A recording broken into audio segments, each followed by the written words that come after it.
As the song goes, better late than never, better never late. And here we are with the April 2017 Patreon running on May 4th. Hey everybody, it's Jara. Questions and answers. Let's do them. First one. Of what accomplishment are you the most proud? First of all, amazing grammar. What accomplishment?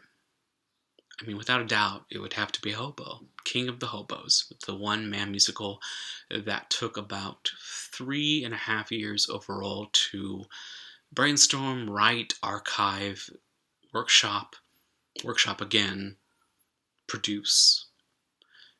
I owe so much to Abigail Taylor Sansom, my dear friend, collaborator, director, to Becky Doster, stage manager, to Rockford Sansom, dialect coach, a dear friend, to the countless donors of the Indiegogo campaign for the first run at the Tada's One Man Talking Festival. Also thankful for them for letting me be in the festival in 2014. Also thankful for St. Paul's for letting me be in their space in 2015. Thankful for the people who saw it in 2015. And it's been a really powerful experience to get to that point in my life where I went from thinking I'd never be able to do a one-man show to writing Ghosts on a Stick, learning from my mistakes there, and then being able to come back and go, okay, how can you make a show that actually is not just a searing, gripping, intense show, but also can be fun and also can have something that is lighthearted too, in tandem with the very serious stuff. And that's how Hobo came about. And I'm excited to see it grow. I'm excited to see it evolve even further. And I owe a lot to Abigail and to Rocky, and I love them, and I will miss them, and I continue to have them further in my life, no matter how far away they are. Question. Favorite things to do in the summertime? Well, without a doubt, my favorite things to do are to walk around in my shorts, because little do you know that in the winter and the fall and spring, I keep nestled away some of the sweetest calves you've ever seen. Like, these are like basically bolts of iron. So when summer comes, these babies come out and you could do your laundry on them. They're so thick. It's also time for ice cream, although ever since I've been dropping weight, I've been trying to be better about that, but still, the taste is so amazing. It's also a time for outdoor picnics and going to the beach and just walking around the city and seeing everyone either enjoying or enduring the weather. It's just a wonderful time for that. Going to the High Line. Ducking into the museums when it's just so foul and you just want a little breeze of cold air. Tell me a time that you panicked when you did not have your cell phone with you. I'm trying to remember a recent time in history when that occurred. None came to mind, but I will tell you a story that happened pre-cell phones, where I did panic.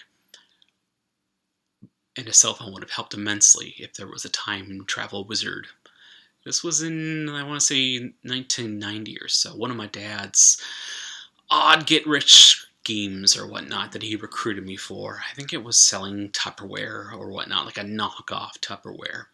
And we were passing out leaflets for it, at random doors underneath the doormats. And he had me go to one side of the streets, and he was off somewhere else. And I got lost, as I always do. I get lost everywhere. And before smartphones, that would have been real hard. It was hard for me. And so I got lost and didn't know where I was, didn't know where his car was. And after about 15 minutes, I started to freak out. And I really wished I had a map or anything to tell me how to find recognizable landmarks in my own town where I had lived for since I was 5. And finally, I calmed down and walked about 7 blocks and discovered like a recognizable thing.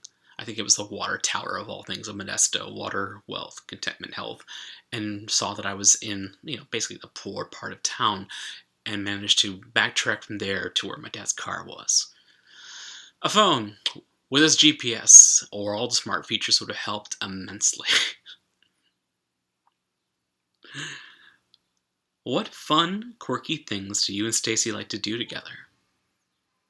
Stacy and I have a bit of a competitiveness and almost like a stockbroker intensity when it comes to the searching and procurement and fascination about Thai food restaurants in New York City. We will trade gossip or tips or discuss the pros and cons of various ones in our neighborhood or look around and see which ones are up and coming, which one's hot, which one's not. For a while, our neighborhood One Yummy Thai seemed to be really doing well, but then something slipped with it in the past year and a half, especially when it got a little more, like, for lack of a better word, white. And they started putting these fake bamboo, tiles up on the walls, and the food got blander. And then for a while, I used to love Key, and Key used to be an old, triple X porn place. And then it got closed down temporarily because of like a boiler bursting. And then we haven't gone back to that one since in 42nd. And then Stacy discovered about a month ago a Bao on 45th and 9th. And that one's my jam. She loves that one. So she has won so far by discovering a Bao. We went there, I think, 3 times in a week. And that one's pretty amazing. And then I think this started when I showed her Pure Thai on 51st and 9th.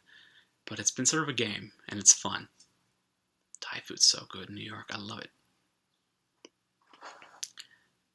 What's the last spontaneous thing you did, and how did it go? Well, Stacy and I went on a whirlwind trip last weekend. That's why this is late. To Santa Barbara / San Francisco to do some wedding prep stuff. We did a ton of creme. Saw catering vendors, photography vendors, cake vendors, wedding ring people, the location site people, did calculations, talked with our wedding planner, and still managed to have some small time for play. For example, Stacy's sister surprised us with a bike ride rental across the beach of Santa Barbara, and that was a spontaneous thing. So we were on a quad cycle, the 4 of us. Myself, Stacy, Stacy's sister, and Stacy's mom. And I want to say that was about 80% fun. I'm not going to say how it wasn't. I'll let you do the math based on the people I just said. But it was very sweet. We sang songs, there was a bell, we rang the bell, I pedaled, and we were just, ambling along the beach streets. And Santa Barbara's just gorgeous. If you have a chance to come, do it. It's very lovely. It's a hidden jewel if you don't know California that well. It's right off the 1. It's a smallish town, but it's also just a little piece of heaven. And that's it.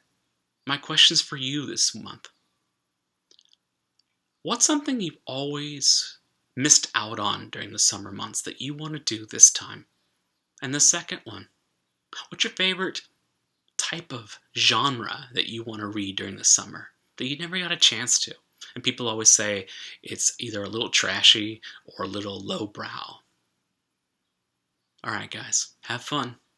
Love you.